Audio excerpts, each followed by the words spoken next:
فتح مکہ سرکار دو عالم صلی اللہ تعالیٰ علیہ وسلم کی مدنی زندگی کا ایک اہم ترین غزوہ ہے۔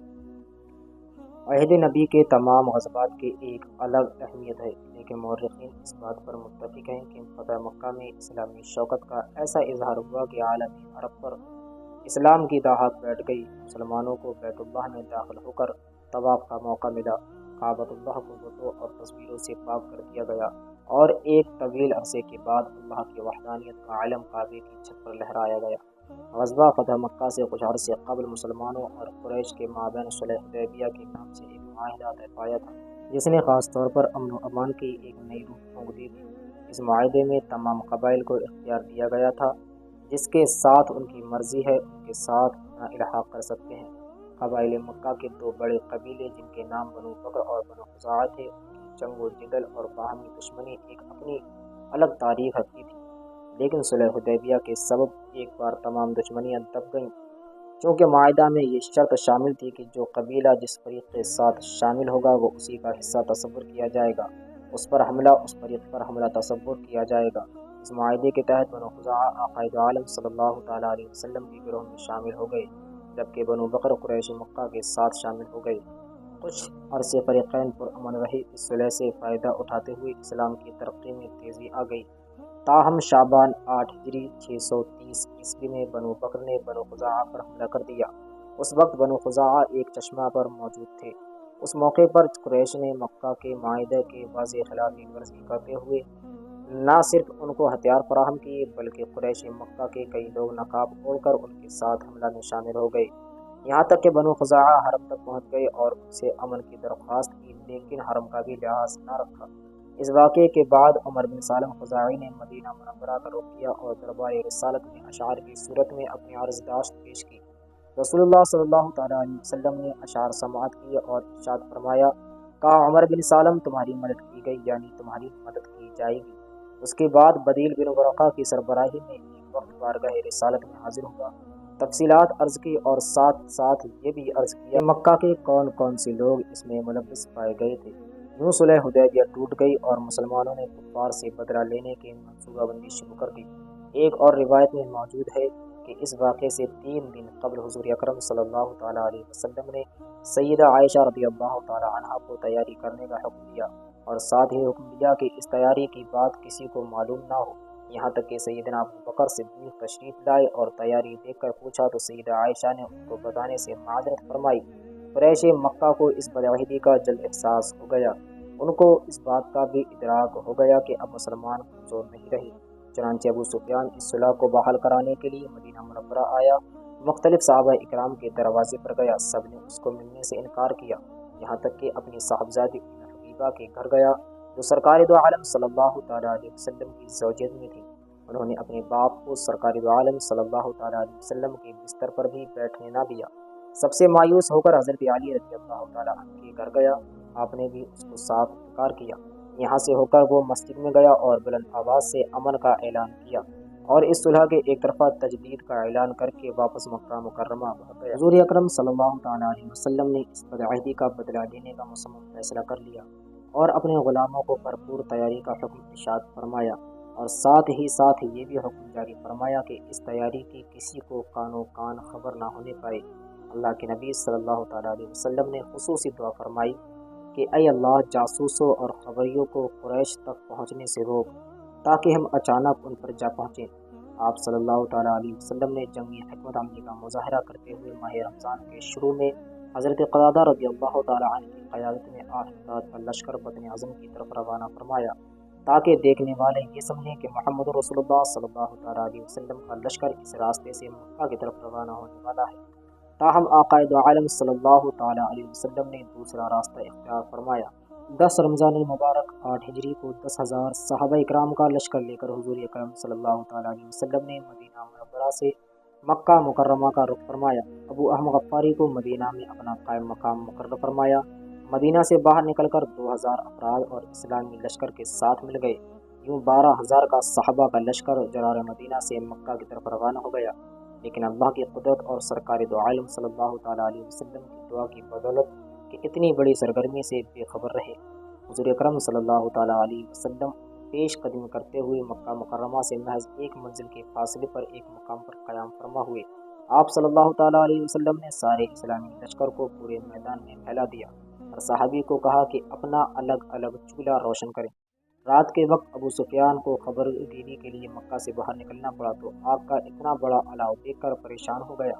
اس کو ایک خیال یہ تھا کہ شاید یہ بنو خزاعہ کا لشکر ہو، لیکن ابو سفیان نے اس خیال کی تردید کی کہ ان کا لشکر اتنا عظیم نہیں ہو سکتا۔ اس اثناء میں ابو سفیان کی ملاقات حضرت عباس رضی اللہ تعالیٰ عنہ سے ہوئی۔ آپ نے ابو سفیان کو آگاہ کیا کہ بہتر یہی ہے کہ حضور اکرم صلی اللہ تعالیٰ علیہ وسلم سے امان طلب کر لو، ورنہ اس عظیم لشکر کے سامنے تمہاری کوئی اوقات نہیں ہے۔ حضرت عباس نے ابو سفیان کو اپنے خچر پر ساتھ بیٹھایا اور سرکار دو عالم صلی اللہ تعالیٰ علیہ وسلم کی بارگاہ میں پیش کر دیا۔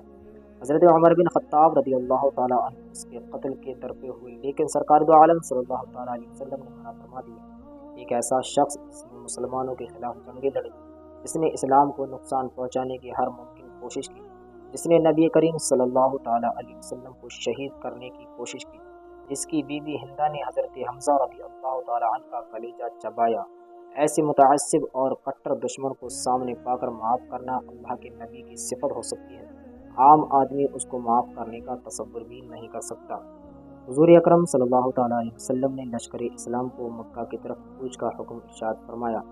آپ صلی اللہ تعالیٰ علیہ وسلم نے حضرت عباس رضی اللہ تعالیٰ عنہ کو حکم دیا کہ ابو سفیان کی پہاڑ کی چوٹی پر کھڑا کرو تاکہ سارا لشکر اس کے سامنے سے گزرے۔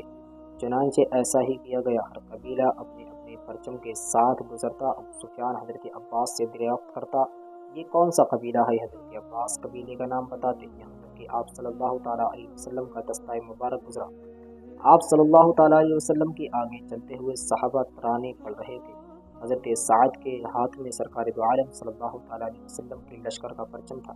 ابو سفیان نے حضرت عباس سے کہا، تمہارے بھتیجے کے ساتھ بھلا کسی کی طاقت ہے کہ جنگ لڑے؟ اس نے تو بڑی سلطنت جمع کر لی ہے۔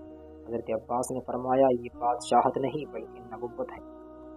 یہ حالت دیکھ کر ابو سفیان تیز رفتاری سے مکہ کی طرف دوڑا اور بلند آواز میں قریش مکہ کو کہا، اے اہل قریش، محمد صلی اللہ تعالیٰ علیہ وسلم اتنا عظیم لشکر لے کر آئے ہیں، تم میں مقابلے کی تاب نہیں، لہٰذا جو ابھی ابو سفیان کے گھر میں داخل ہو جائے اس کو امان ہے۔ یہ سن کر جگر خور حمزہ ہند بنت عتبہ ان کی مونچھ پکڑ کر بولی، مار ڈالو اس چرب زبان کو۔ ابو سفیان نے اپنی بیوی کو ڈانٹا اور حضور اکرم صلی اللہ تعالیٰ علیہ وسلم کا اعلان لوگوں تک پہنچا دیا، کیونکہ ابو سفیان کا گھر اتنا بڑا تو نہیں تھا کہ سب لوگ اس میں داخل ہو سکتے۔ چنانچہ یہ اعلان کیا گیا، جو اپنے گھر میں داخل ہو گیا اس کو بھی امان ہے۔ یہ سن کر اہل مکہ حرم کی طرف دوڑے اور کچھ اپنے اپنے گھروں کی طرف بھاگے۔ حضور اکرم صلی اللہ تعالیٰ علیہ وسلم نے مکہ میں داخل ہونے سے قبل زیتوی کے مقام پر لشکر کی تقسیم کی اور مکہ مکرمہ میں مختلف راستوں سے داخل ہونے کی حکمت عملی اختیار فرمائی۔ حضرت خالد بن ولید کو حکم دیا کہ وہ مکہ مکرمہ کے زیر حصے کی طرف سے داخل ہو۔ ان کو راستے میں کچھ مزاحمت ہوئی جس کو حضرت خالد بن ولید نے کچل دیا۔ حضرت زبیر بن عوام کو حکم دیا کہ وہ مکہ کے بالائی حصے کی طرف سے داخل ہو اور مقام حجون میں سرکار دو عالم صلی اللہ تعالیٰ علیہ وسلم کا انتظار کرے۔ حضرت ابو عبیدہ کو حکم دیا کہ وہ وسطی راستے سے مکہ مکرمہ میں داخل ہوں۔ یہ تمام لشکر اپنے اپنے مقررہ راستوں سے ہو کر مقررہ مقام پر پہنچ گئے اور آقائے دو عالم صلی اللہ تعالیٰ علیہ وسلم کی تشریف آوری کا انتظار کرنے لگے۔ اللہ کے آخری نبی صلی اللہ تعالیٰ علیہ وسلم آج اپنے اس آبائی شہر میں فاتح کی حیثیت سے داخل ہو رہے ہیں جہاں سے آپ صلی اللہ تعالیٰ علیہ وسلم کو رات کی تاریکی میں نکلنا پڑا تھا، جہاں پر آپ صلی اللہ تعالیٰ علیہ وسلم پر ظلم و ستم کے پہاڑ توڑے گئے تھے، جہاں پر مکہ کی وسعتیں آپ صلی اللہ تعالیٰ علیہ وسلم پر تنگ کر دی گئی تھیں، جہاں آپ صلی اللہ تعالیٰ علیہ وسلم کو طواف کرنے سے روک دیا جاتا تھا، جہاں آپ صلی اللہ تعالیٰ علیہ وسلم پر اوجری ڈال دی جاتی تھی، جہاں آپ صلی اللہ تعالیٰ علیہ وسلم پر پتھر برسائے جاتے تھے، جہاں آپ صلی اللہ تعالیٰ علیہ وسلم کا مذاق اڑایا جاتا تھا، آج اس شہر میں 12,000 کے لشکر کے ساتھ انا فتحنا لکا فتح مبینہ کی بشارت لے کر یہ عظیم کامل اور آخری نبی مکہ میں داخل ہو رہے تھے۔ اسی دن آپ صلی اللہ تعالیٰ علیہ وسلم نے سیاہ امامہ باندھ کر رکھا تھا، ایک اونٹنی پر سوار تھے۔